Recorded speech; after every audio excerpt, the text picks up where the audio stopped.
Saudara, pada kesempatan kali ini firman Tuhan berjudul Educating the Perfect Heart. Apa judulnya? Educating. Dari kata educate atau education, mendidik. The perfect heart. Apa itu the perfect heart? Bagaimana kita bisa mengedukasi hati supaya bisa perfect. Saudara, hati itu kalau nggak dididik, tidak dipelihara, tidak dijaga, itu sangat berbahaya.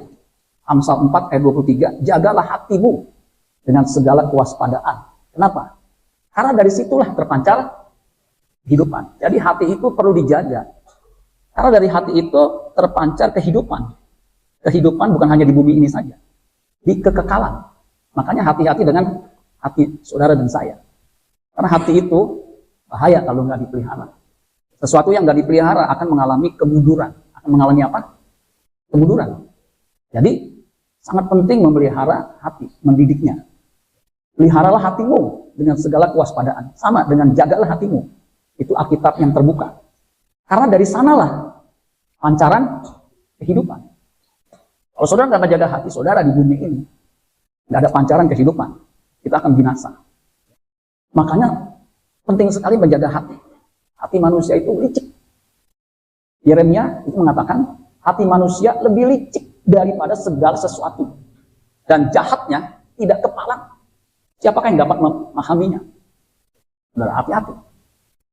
Kita bisa ditipu oleh diri kita sendiri. Seolah-olah dengan sikap yang sama, itu bisa menipu kita. Bisa menjerumuskan kita ke dalam luka dan luka. Misalnya ya, kita menerima sesuatu. Sikap kita ya, bisa berbeda, tapi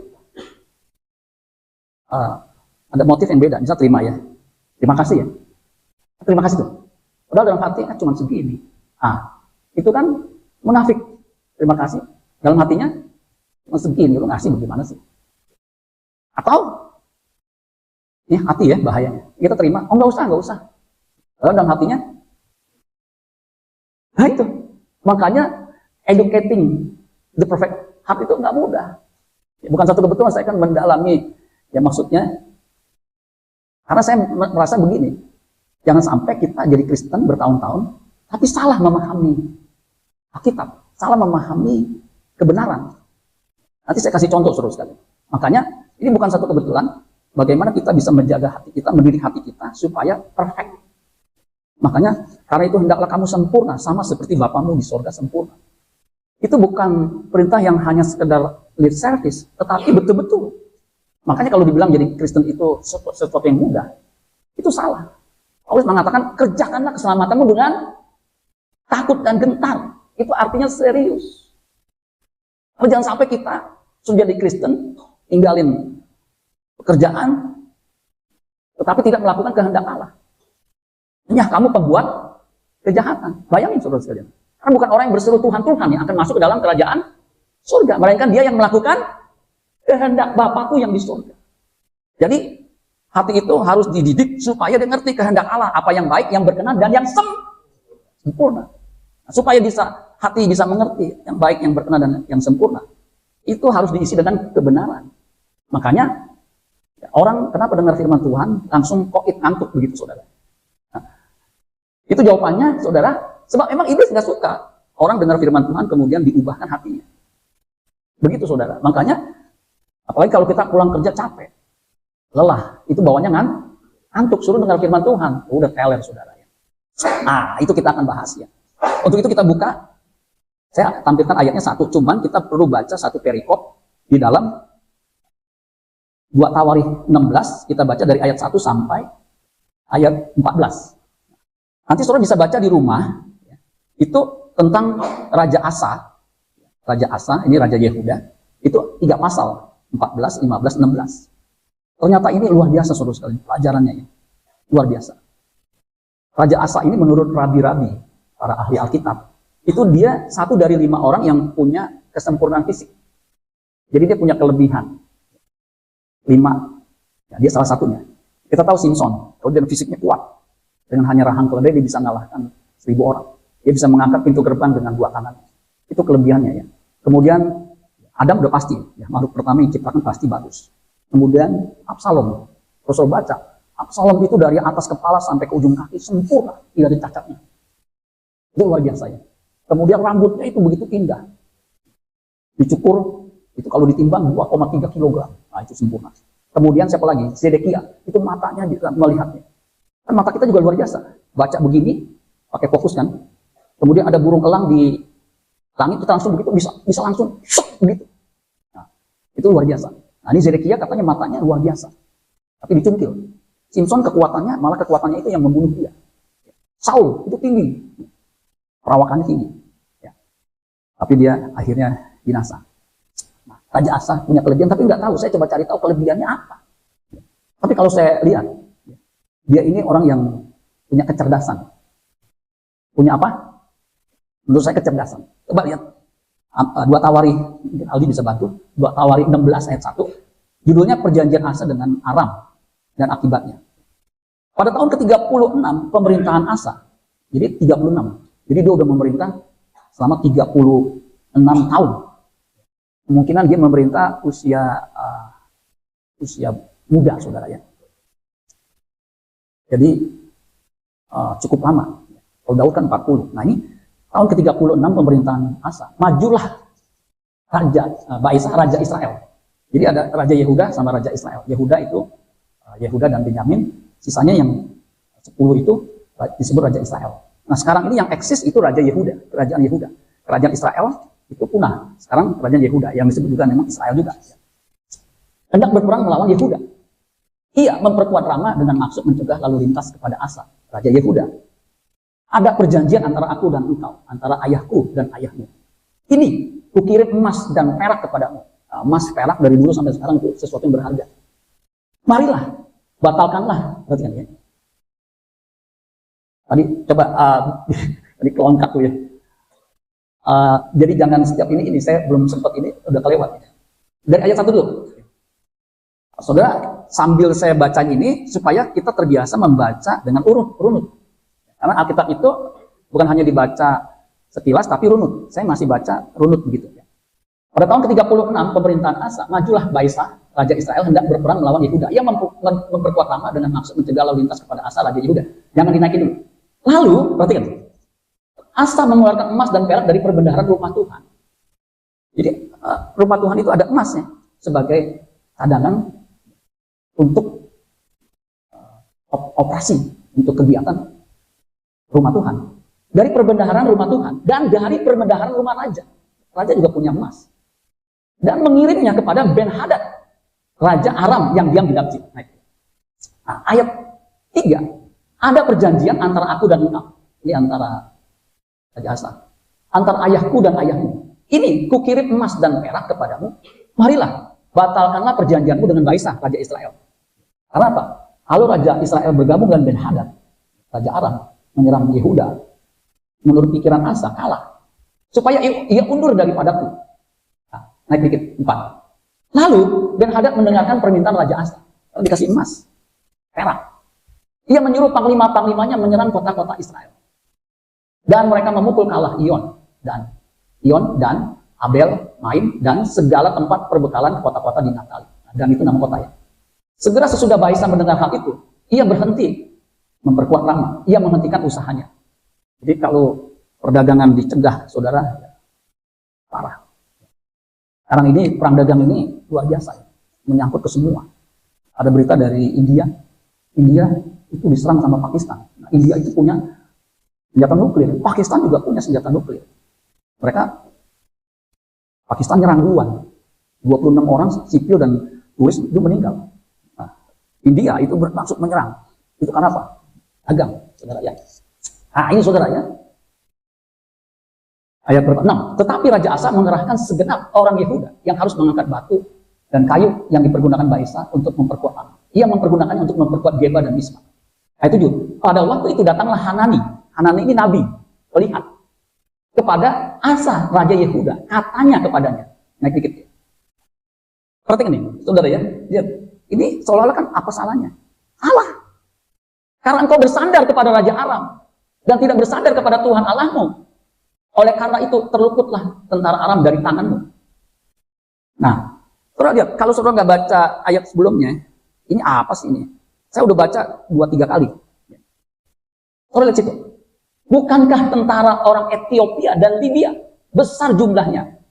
Kereta dan orang berkudanya sangat banyak. Namun Tuhan telah menyerahkan mereka ke dalam tanganmu karena engkau bersandar naik kepadanya. Stop dulu. Sebelumnya di ayat 14, Raja Asa ini mengalahkan tentara Ethiopia. Tentaranya itu jumlahnya 1 juta. Kemudian yang berkereta 300.000. Sehingga jumlahnya berapa? 1.300.000. Dia punya tentara 300, yang pakai kuda 280. Jadi dia punya tentara 500.000, kemudian yang berkuda 280.000. Jumlahnya berapa? Hah? 500.000. Coba buka deh ya. Coba buka ayat yang ke-14 ya. Ini kalau kita teliti, ini kan secara matematika nih. Ya, makanya tadi saya bilang hati itu mesti kadang-kadang susah ya. Coba buka 2 Tawari 14. Ayat yang ke-8. Asa mempunyai pasukan tentara dari Yehuda. Jumlahnya berapa? 300.000 yang membawa perisai besar dan tombak. Dan dari Benyamin jumlahnya 280.000 orang membawa perisai kecil sebagai pemanah. Jadi totalnya berapa? 580. Udah jelas ya? Mereka semua pahlawan-pahlawan yang gagah perkasa. Ayat 9, naikin. Zera orang Ethiopia itu maju berperang melawan mereka dengan tentara sebanyak berapa?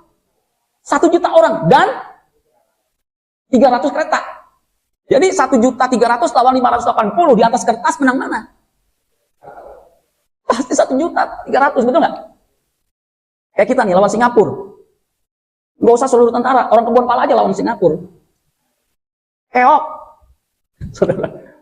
Tapi kalau waktu saudara bisa menang. Ini kok kenapa takut lawan Israel yang notabene ya nggak banyak-banyak amat, malah minta pertolongan sama tentara Aram dengan mengeluarkan uang perbendaharaan. Balik ayat yang ke-7 tadi ya, ayat ke-8. Bukankah tentara orang Ethiopia dan Libya besar jumlahnya? Besar. Tapi kalau sudah nanti baca ya, karena Asa berseru, Tuhan tolong, kami tidak berdaya. Tuhan tolong. Makanya tentara yang begitu banyak kocar kacir, bahkan dijarah semua. Itu kan pengalaman masa lalu. Hebat nggak saudara? Hebat menurut saya. Tuhan pakai ini Raja Asa bisa memenangkan peperangan yang luar biasa. Di atas kertas nggak mungkin. Kayak Tiongkok. Penduduknya sekarang berapa? 1,4 miliar. India juga segitu. Maka dia nggak takut mau perang dagang, mau perang apa. Tentaranya banyak. Lihat. Namun Tuhan telah menyerahkan mereka ke dalam tanganmu karena engkau bersandar kepadanya. Kadang-kadang begitu saudara. Hati-hati nih. Kayak saya dulu. Kenapa saya agak ragu-ragu apa ini? Karena saya hitung begitu. Gimana nanti ini? Tapi sudah jalannya saya pelayanan dari 2003. Sekarang 2025. 22 tahun. Kalau dibandingkan kan lebih lama. Saya 20 tahun bekerja. Nah itu. Karena bersandar kepada Tuhan. Itu penting. Amin. Naikin dikit. Nah ini penting nih. Ini karena bagian yang menurut saya ayat emas. Kalau sudah baca dari seluruh ayat. Ini ayat yang menurut saya favorit. Kenapa? Karena mata Tuhan menjelajah seluruh bumi. Untuk apa? Melimpahkan kekuatannya kepada mereka yang bersungguh hati terhadap dia. Nah ayat ini sering di-abuse. Sering diapain? Di-abuse. Disalah tafsirkan. Dengan dalih, nih Tuhan memberikan kekuatan untuk memperoleh kekayaan. Digabungkan dengan Ulangan pasal 8 ayat 18. Tuhan memberikan kekuatan supaya kamu mendapatkan kekayaan. Jadi kekuatan diberikan supaya dapat kekayaan. Itu konteksnya dia nggak lihat pada saat itu. Ya, karena waktu saudara sekalian percayalah. Ayat ini jangan disalah tafsirkan. Tuhan memberikan kekuatan supaya kita punya kekayaan. Kekayaan itu bukan yang harus kita kejar. Amin saudara. Banyak orang jadi Kristen supaya bisa kaya. Nah, itu bahaya tuh. Makanya pendeta suka jadi ngaco. Karena dia mau pelayanan supaya bisa cepat kaya. Kenapa? Kalau kerja kan susah. Saya kan kerja dulu. Pergi udah pagi, pulang udah malam. Makanya julukan saya P14. Pagi-pagi, pulang petang, pinggang pegal, pantat panas, kepala puyeng, potong pinjaman, pendapatan pas-pasan. Sampai saat ini belum ada yang bisa hafal 14P itu, saudara. Nah, kalau jadi pendeta, khotbah 2 sesi, sekian juta. 4 sesi, 6 juta. Bahkan nih, saya kasih tahu. Ya khotbah 4 kali. Saya pikir paling gereja kasih ya 5 juta. Sekali khotbah 14 juta. Ini jadi rusak, saudara sekalian. Mentalitinya rusak. Nah, bukan itu. Tuhan kasih kekuatan, urapan, bukan itu. Amin, saudara. Jangan sampai salah nih. Tuhan kasih kekuatan supaya kita bisa mengerti kehendak Tuhan, menjadi anak Allah yang berkenan kepadanya. Amin. Makanya Roh Kudus dimeteraikan, menuntun kita kepada seluruh kebenaran, yang menguduskan kita. Kuduskanlah mereka dalam kebenaran. Firman-Mu adalah kebenaran. Karena buat apa? Kita uangnya banyak, tetapi jahat. Biasanya, kalau belum uangnya banyak, setia. Ketika diberkati, ada mobil, ada rumah, setia, setiap tikungan ada. Nah, itu bahaya. Makanya kita nggak usah terlalu kaya, tapi bisa setia, mati masuk surga. Amin. Karena tujuan akhir kita nantinya mati masuk surga. Amin. Itu khotbah istri saya tuh. Tujuan orang Kristen, dia menemukan mati masuk surga. Amin. Buat apa kita kaya ketika mati? Wah, nah itu orang kaya yang bohwat, saudara yang bodoh ya. Dalam hal ini engkau berlaku bodoh. Itu bodoh tuh. Saya dulu hampir jadi orang bodoh. Saya pikir kalau duit banyak enak. Betul sih, kalau uang banyak enak. Tapi jangan sampai ketipu tuh. Amin saudara. Oleh sebab itu, ya karena tadi tuh. Mulai sekarang ini engkau akan mengalami peperangan. Udah ditegur, harusnya kan berubah, betul nggak? Maka sakit hatilah Asa karena perkataan pelihat itu, sehingga ia memasukkannya ke dalam penjara. Sebab memang ia sangat marah terhadap dia karena perkara itu. Pada waktu itu Asa menganiaya juga, naikin beberapa orang dari rakyat. Jadi si Hanani, nabi tahu pelihat itu, ditegur, dimasukkan penjara. Kemudian orang yang sepaham dengan nabi itu dimasukin, dianiaya malah. Sesungguhnya riwayat Asa dari awal sampai akhir tertulis dalam kitab Raja-Raja Yehuda dan Israel. Jadi akhir hidupnya tragis. Coba, pada tahun ke-39 pemerintahannya. Tadi tahun 36 tuh, prahara yang tadi saya jelaskan. Ini tahun ke-39 pemerintahannya. Asa menderita sakit pada, naik dikit, kakinya. Yang kemudian menjadi semakin parah. Kira-kira sakit apa yang makin lama makin parah? Sakit apa saudara? Namun dalam kesakitannya ia tidak mencari pertolongan Tuhan, tetapi pertolongan tabib-tabib. Sakit yang lebih dari 6 bulan disebut sakit kronis. Kalau akut sakit nggak lama sembuh. Kronis itu 6 bulan lebih. Dia sampai 2 tahun. Radang sendi, artritis. Saya tadinya nggak memahami sakitnya radang sendi itu, na'udzubillah min dzalik. Nah ini sampai sekarang nih, ini tadi mendingan bisa main gitar. Terus ini Pak Joni tahu ya, sakitnya malam kayak nyut gitu. Ini udah disuntik. Asli. Ini mendingan gitu. Jadi kalau ini nggak nyaman. Ini 2 tahun. Ini gitu saudara. Itu kalau dulu waktu belum ini baru mendingan nih. Pegang gini nyik karena ketekuk itu. Namanya trigger finger. Ini radang sendi bukan hanya akut, kronis. Penyebab radang sendi nanti saudara cari di Google. Itu bisa menyerang dari kaki sampai ke otak. Alkitab menyebabkan itu yang menyebabkan dia mati. Coba nih. Namun dalam kesakitannya ia tidak mencari pertolongan Tuhan, tetapi pertolongan tabib. Kemudian Asa mendapat perhentian bersama nenek moyangnya. Ia mati pada tahun ke-41 pemerintahannya. Berarti ketika sakit kan tahun 39. Itu kan? Jadi berapa tahun dia sakit? 2 tahun sakitnya luar biasa. Saya, istri saya sakit gitu ya. Saya kadang-kadang kalau sakit istri saya ditimpain saya mungkin nggak tahan tuh. Saya nggak makan-makan aja, biarin aja ya. Masa 3 hari kagak mati. Nggak nyaman. Sakit kanker itu saudara kayak di gimana ya sakit. Nah itu saudara ya. Jadi dia mati dalam keadaan sakit dan tidak bersandar kepada Tuhan. Nggak minta pertolongan Tuhan, malah kepada tabib. Waktu saya disuntik, dokternya bilang begini, Pak, disuntik ya, tapi saya nggak jamin bisa sembuh. Gimana Pak? Dia kasih waktu saya mikir. Suntik sakit, bayar, jamin nggak sembuh. Saya putusin suntik, kenapa? Nggak disuntik nggak sakit.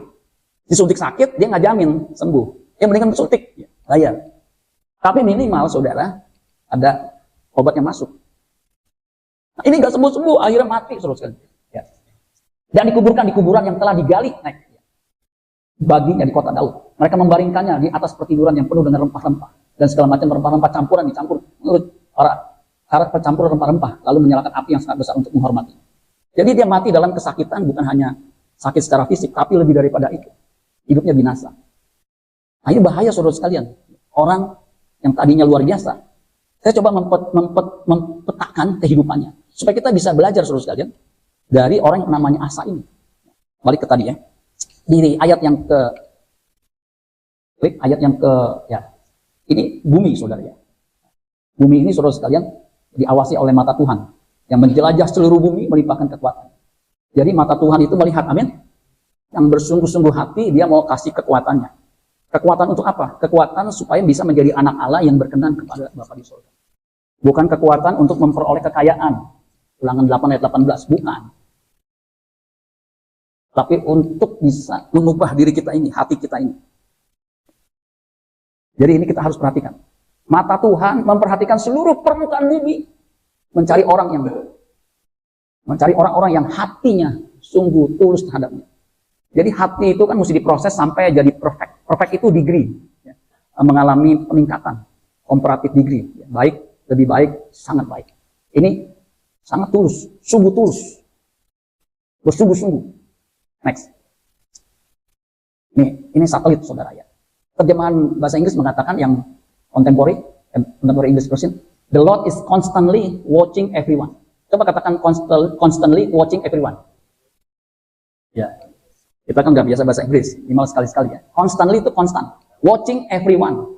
Everyone, amin. Everyone, setiap orang dia perhatikan secara konsisten, konstan. Artinya nggak berhenti. And He gives strength to those who faithfully obey Him. Yang sungguh-sungguh beriman, taat kepadanya. Nah, ini luar biasa. Makanya saya punya keyakinan begini, berdasarkan pengalaman dan juga yang saya perhatikan. Kalau orang sungguh-sungguh, pasti Tuhan pelihara. Amin. Saya dulu pikir, habis nih, uang saya ini habis kemana dan nih, buat biaya hidup, buat makan. Awal-awal saya bilang, rekening saya 5. Citibank, BCA, BII, ada BNI, ada BRI, 5 rekening. Satu persatu, boros. Buat makan kan, buat pakai. Karena saya kan nggak enak minta ke istri saya. Tinggal satu, BCA, Bank Sentral Allah. Sampai sekarang, ya puji Tuhan, ya, nggak kosong. Kalau kosong udah mesti ditutup, saudara. Ya ini lihat nih, faithfully obey, amin. Jadi saudara, ayo setia sama Tuhan, amin. Orang setia nggak akan mungkin belangsak. Itu keyakinan saya, percaya dah. The eyes of the Lord run back and forth. Tuh, back and forth itu menjelajah. Kalau tadi kan constantly watching, back and forth. Coba katakan back and forth. Back and forth, bolak-balik begitu. Luar biasa ya. Throughout the whole earth, ke seluruh permukaan bumi. Jadi nggak ada yang kosong, yang dia nggak bisa lihat blank spot, nggak ada. Nah ini, to show himself strong in the behalf of them, whose heart is perfect toward him. Yang hatinya tuh sempurna, yang sungguh-sungguh. Amin saudara sekalian. Perfect itu kan perbandingan yang sempurna. Karena Allah yang baik, yang berkenan, dan yang sempurna. Nah, ini luar biasa ya. Next. Saudara, grafik kemerosotan Raja Asa itu kita bisa petakan. Jadi bisa kita pelajari. Kalau saudara serius, saudara nanti galin. Dia hidupnya baik dan benar. Coba buka dulu deh Aldi. 2 Tawari 14 ayat 2 sampai 6. Makanya Rabi Yahudi bilang, ini orang hebat nih. Asa itu 1 dari 5 yang tadi saya sebutkan. Punya kesempurnaan luar biasa. Sayang, dia mulai yang baik, mulai dengan roh, tapi mengakhiri dalam kedagingan. Coba, Asa melakukan apa yang baik dan yang benar. Waktu di retreat saya khotbahkan, ada seorang namanya Yusuf Arimatea. Kita mengatakan baik dan benar. Istilah baik dan benar itu orang yang secara rohani mumpuni, baik dan benar. Di mata Tuhan Allahnya. Kan luar biasa. Ia menjauhkan mesbah-mesbah asing dan bukit-bukit pengorbanan, memecahkan tugu-tugu berhala, dan menghancurkan tiang-tiang berhala. Ia memerintahkan orang Yehuda supaya mereka mencari Tuhan, Allah nenek moyang mereka, dan mematuhi hukum dan perintah. Ini kan top, rohaninya top. Amin saudara. Kan mulai luar biasa ini.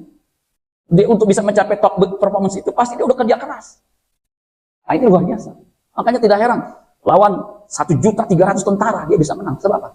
Bukan hanya hikmatnya, tetapi ada kuasa Tuhan. Nah itu. Next yang tadi. Jadi menang perang tadi sudah dijelaskan. Negerinya aman dan nyaman. Waktu suruh percaya itu ayatnya ada. Kalau negeri aman dan nyaman, bisa nggak kita membangun? Bisa. Indonesia menurut para ahli baik ekonomi, baik fisika segala macam. Ini kalau dikelola dengan baik, kita menjadi sumber karena kita ada di garis katulistiwa. jadi katulistiwa, subur, tongkat dan kayu jadi tanaman. Sayang mineralnya ini nggak bisa digali, bahkan kalau digali pun dikorupsi. Aduh, makanya sulit negara bisa maju. Mesti ada pemimpin-pemimpin yang benar. Nah, Singapura itu negara yang nggak punya resources, tetapi menjadi negara yang terkaya di Asia dengan pendapatan per kapita belasan ribu dolar. Kenapa? Karena mereka kelola. Gak ada resources. Yang hebat, perdana menterinya yang belum lama, dia bisa mengenali ini ada tanda-tanda pemimpin tertentu yang bisa memecah belah rasis dan religius. Jadi ada pemimpin yang beragama tertentu yang coba menghasut supaya pilih pemimpinnya itu berdasarkan agama. Yang disebut apa? Disebut apa? Jadi berdasarkan agama. Itu bahaya. Bahaya, saudara. Maka dia bilang, harus dicegah. Itu sebelum pemilu. Sebab kalau memimpin, menunjuk pemimpin, harus satu agama. Biarpun pemimpinnya agak bisa memimpin, kalau satu agama, kita masuk surga semua. Salah. Ya. Ada Kristen atau bukan. Kalau Kristennya kagak benar, jangan jadi pemimpin. Amin. Dia mau Kristen, mau pendeta. Rusak. Amin, saudara. Itu benar banget tuh. Baik dan benar itu begitu, saudara. Dia nggak peduli. Jadi deteksi langsung di depth itu masukan-masukan. Karena kalau kita pelajari politik dunia, ayo biasa nih. Indonesia kalau kenapa bisa digoncang? Karena ikut permainan-permainan kayak begitu, saudara. Tapi kalau pemimpinnya kuat, model Bung Karno begitu, wah itu jadi macan Asia Indonesia. Amin, saudara sekalian. Nah, jadi aman nyaman bisa membangun. Menurut para ahli, planet yang punya kekayaan yang tidak terkirakan dari semua planet, mulai dari Pluto yang paling jauh, Merkurius, Mars segala macam, bulan, yang paling kaya adalah siapa yang jawab tuh? Bumi. Makanya hebat bumi itu ya. Lo bisa bayang nggak bumi ada emas bisa begini indah, saudara? Saya baru kagum, bisa ya. Itu bumi. Jadi kalau aman nyaman bisa dikelola, aduh. Ada satu gubernur bilang, kalau saya jadi gubernur Jakarta, satu orang dapat 10 juta. Pak Deden 10 juta, Pak Edi 10 juta, Pak Enceng 10 juta. Karena APBD-nya tuh 79 triliun. 90 sekarang. Oh, udah naik tuh. 90 triliun. Pernah lihat duit 90 triliun? Itu benar. Benar. Makanya sama mengelola apapun, kalau benar, pasti untung. Amin, saudara sekalian. Pasti, aduh. Saya ya, waktu saya di kerja, itu kan saya termasuk yang awal merintis untuk kartu kredit. Kartu kredit. Diprediksi paling setahun atau 2 tahun baru break even. Ini saya saksinya, karena saya yang bikin laporan, yang buat keuangan. 6 bulan udah untung. Makanya di Asia Pasifik hebat amat Indonesia. 6 bulan udah break even, udah untung bahkan. Berarti tahun pertama belum selesai itu udah untung. Nah, sama negara ini kalau dikelola, udah pemimpin-pemimpin yang benar, pasti memberkati masyarakatnya. Amin. Puji Tuhan. Nah, kemerosotannya dimulai kapan? Saya amati, teliti. Next. Ketika penyembahan berhala itu tidak diberantas, itu menyebabkan awal dari keruntuhan. Nih, coba buka Aldi, 2 Tawarin 15 ayat 17. Tinggalin dulu. Sekalipun bukit-bukit pengorbanan tidak dijauhkan dari Israel. Jadi ada bukit-bukit pengorbanan, penyembahan berhala, enggak dijauhkan. Meskipun Alkitab mengatakan hati Asa tulus ikhlas sepanjang umurnya. Jadi hati-hati tuh. Dia pikir tulus. Tapi kalau ada istilahnya itu, kalau tanaman ada yang membuat tanaman itu parasit, yang membuat itu mati tanpa dia sadari. Kenapa? Itu nggak diberantas. Balik. Jadi saudara sekalian, saya tadi coba teliti apa yang menyebabkan dia mundur. Sampai saya cari di Google. Google kan udah ada AI, ChatGPT, DeepSeek, nggak ketemu. Kenapa ini orang mundur? Waktu saya baca beberapa kali, ini awalnya tidak semua tempat penyembahan berhala di negeri itu dihancurkan oleh Asa.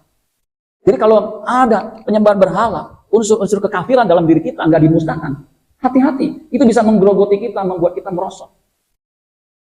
Raja Herodes itu ditampar malaikat, Alkitab mengatakan dimakan cacing. Saya pikir makan cacing gimana caranya? Ternyata secara medis, di dalam setiap manusia, yang manusia katakan amin, ada cacing. Mau cantiknya, moleknya kayak Luna Maya. Ada cacingnya nggak? Cacing itu bisa makan kita. Makanya jangan sombong kalau kita punya kesempurnaan fisik. Bahkan ketika mati dikubur kita dimakan cacing. Jadi dalam diri kita ada cacing-cacing. Nah, cacing-cacing secara rohani itu penyembah-penyembah berhala yang gak diberantas. Itu bisa menggerogoti kita, yang membuat kita merosot. Umur manusia itu ketika 40 dia mengalami penurunan. Karena apa? Terjadi oksidasi. Oksidasi awamnya itu karatan gitu. Makanya dia melemah. Saya ini. Dulu suntik bulan Oktober itu juga dari Pak Joni. Suntik aja Pak di Carolus. 4 hari sembuh. Karena saya pikir-pikir dulu ya ke sana apa enggak ya. Pak Joni waktu bukan satu kebetulan dulu satu kamar sama saya.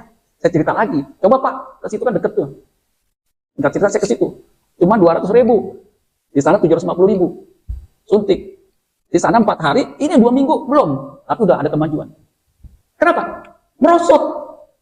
Daya penyembuhannya juga nggak secepat dulu. Betul nggak saudara? Karena mengalami oksidasi, kemerosotan. Apalagi makannya sembarangan. Goreng-gorengan dimakan. Kolesterol. Tidurnya nggak teratur. Begadang mulu. Itu nanti, satu titik umur sekian, ada serangan sedikit, langsung kolaps. Saya kan berusaha menjaga kesehatan. Tapi tetap aja, nggak bisa mempertahankan. Bahkan manusia, jasmani kita makin hari makin merosot. Itu sunatullah. Natural begitu. Tapi jangan sampai hati kita merosot. Hati kita, batinnya kita harus makin diperbarui. Amin. Ingat, ada cacing dalam diri kita. Bilang, ada cacing dalam dirimu. Balas, di dalam lu juga ada. Nah, penyebab itu cacing-cacing yang bisa meruntuhkan iman kita. Next. Makanya Alkitab mengatakan, kamu tidak bisa mengabdi kepada 2 tuan. Karena Allah itu Allah cemburuan. Jadi Allah yang namanya cemburuan, Allah apa namanya itu dia nggak boleh melihat kita apa ya. Terus waktu pacaran, seru punya pacar nih, dia jalan sama pria lain, kira-kira gimana? Jadi kayak, marah begitu saudara. Nggak bisa. Amin saudara. Nah Allah tuh begitu, cemburunya cemburu ilahi.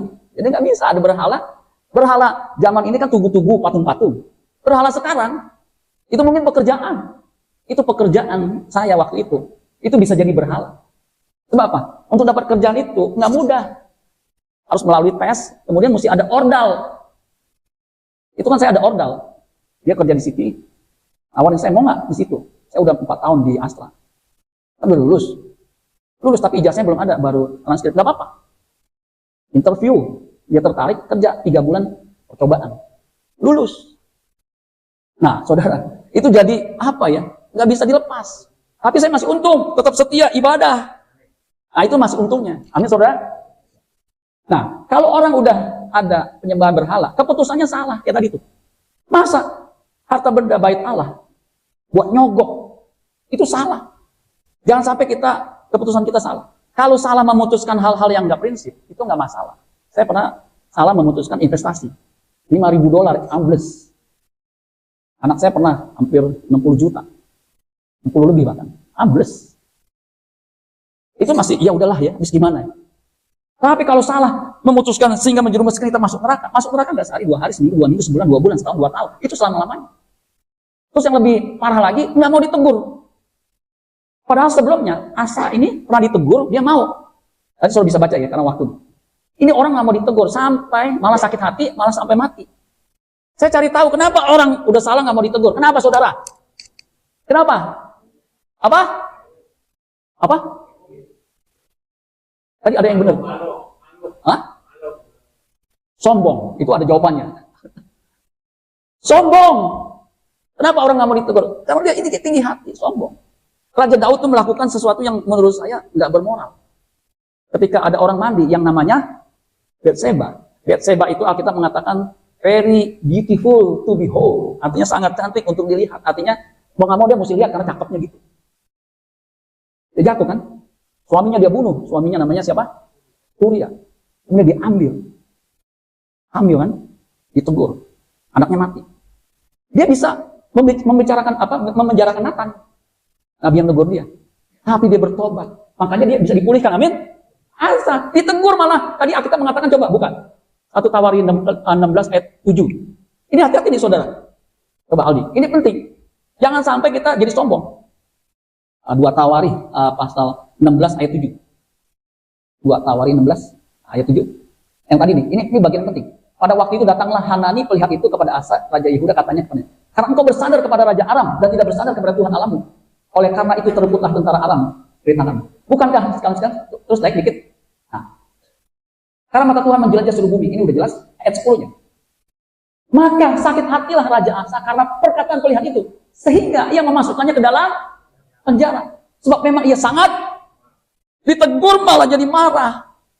Ini orang sombong. Kita mengatakan kesombongan adalah awal dari keruntuhan, kejatuhan. Itu ayatnya. Amsal 16 ayat 18, Amsal 18 ayat 12. Awal dari kemerosotan, kejatuhan. Ini hati-hati saudara. Terutama pemimpin yang nggak mau ditegur. Udah salah nggak mau ditegur. Malah ngamuk. Pak salah pak. Malah ngamuk. Saya belajar soal apa? Yang sampai merasa paling pinter, merasa paling kaya, merasa paling rohani. Ketika salah ditegur, malah dijatuhin orang itu. Oh itu jahat tuh. Bahaya saudara itu. Nah. Jangan sampai kita sombong. Amin saudara. Karena itu awal dari keruntuhan. Dan orang sombong ditentang, betul nggak? Ditentang tuh. Makanya sakit sampai kronis sampai mati saudara. Kira-kira Asa ini masuk mana saudara? Kira-kira saudara. Kita kan nggak mencatat ya. Kira-kira mana? Iya. Jadi bukti kemerosotan Raja Asa, dia berhenti bersandar kepada Tuhan. Next. Dia menolak Nabi Allah. Nggak mau ditegur. Tidak minta pertolongan Allah karena sakit. Terus jangan pikir saya nggak doa. Saya berusaha, saya berdoa dulu. Nih. Saya baru nonton di YouTube tuh, ada cara nih. Saya udah coba dua kali, ada kemajuan. Jadi direndam air panas, air anget, kemudian masukin anduk di air panas anget itu, kemudian dilatih. Begitu sudah. Saya bilang puji Tuhan nih. Jadi minta pertolongan Tuhan, amin, dalam segala hal. Bukan hanya ketika mau khotbah, Tuhan urapi saya supaya apa yang saya sampaikan menjadi berkat. Dalam segala hal, amin. Dia sakit hati dan hidup dalam kepahitan sampai dia mati. Nah, saudara sekalian, sebaliknya, bagaimana kita bisa mendidik hati? Selalu minta pertolongan Tuhan, amin. Jadi harus selalu bergantung kepada Tuhan. Terkutuklah orang yang mengandalkan manusia, mengandalkan kekuatannya. Terkutuk. Makanya jangan sampai kita jadi orang yang terkutuk mengandalkan kekuatannya sendiri. Ada satu ayat yang bagus tuh saudara ya. Mulanya kan si Asa ini kan minta pertolongan Tuhan. Tadi kan saya sudah bacain tuh ya, di 2 Tawari 14 ayat 11. Kemudian Asa berseru kepada Tuhan, ya Tuhan, selain daripadamu, tidak ada yang dapat menolong yang lemah terhadap yang kuat. Tolonglah kami ya Tuhan. Harusnya itu dilanjutkan. Amin saudara. Jadi dalam segala minta pertolongan Tuhan, bersandar kepada Tuhan. Tadi udah makin sakit, kita mencatat, ia tidak mencari pertolongan Tuhan. Harus dia seperti pemazmur. Mazmur 121 ayat 1 dan 2. Nyanyian ziarah, aku melayangkan mataku ke gunung-gunung. Dari manakah akan datangnya pertolonganku? Pertolonganku ialah dari Tuhan yang menjadikan langit dan bumi. Amin saudara. Karena di luar aku, kamu tidak dapat berbuat apa-apa. Kita harus bergantung kepada Tuhan. Itu mendidik hati kita. Yang kedua, harus bersedia ditegur. Amin. Apalagi itu teguran ilahi. Yang Nabi Nathan menegur Daud. Itu teguran ilahi. Hanani, Nabi Tuhan, pelihat Tuhan. Itu tegur, itu sebenarnya teguran ilahi. Kalau dia bertobat, mungkin dipulihkan. Ada nabi, bukan nabi sih, raja juga, yang ketika ditegur, malah ngamuk. Suruh tahu nggak nabi raja siapa? Raja Usia. Itu jelas. Coba 2 Tawari 26 ayat 16. Ini Raja Usia, ini juga jadi pelajaran saudara sekalian.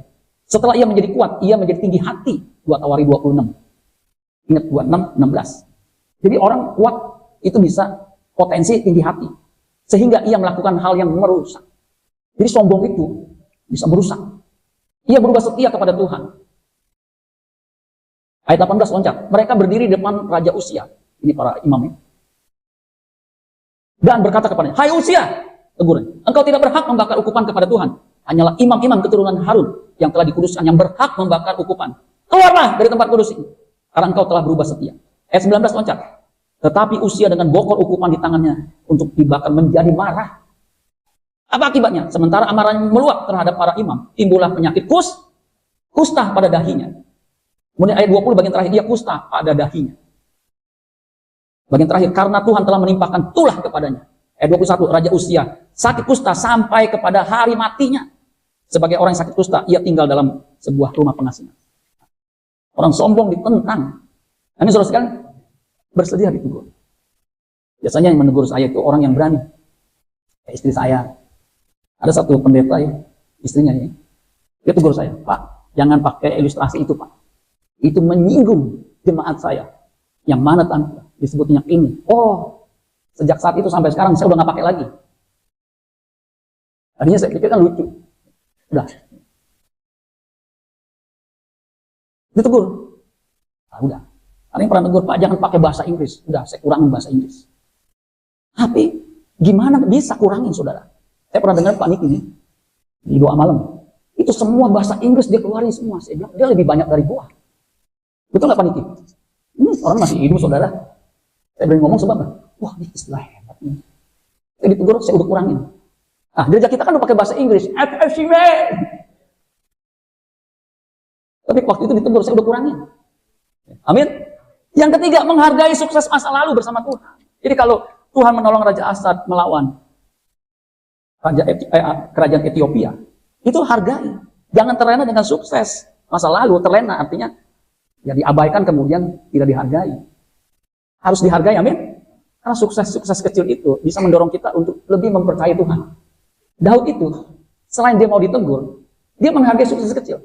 Ketika dia diperhadapkan dengan Goliat, dia bilang apa? Beruang dan singa, aku kalahkan. Kalau dulu Tuhan menyertai aku melawan beruang dan singa, aku bisa mengalahkan Goliat, si anjing kafir ini. Oh, saudara, kalau saudara baca tuh ya. Dia menghargai, dan betul. Itu lembingnya, aduh beratnya luar biasa. Belum pedangnya, aduh.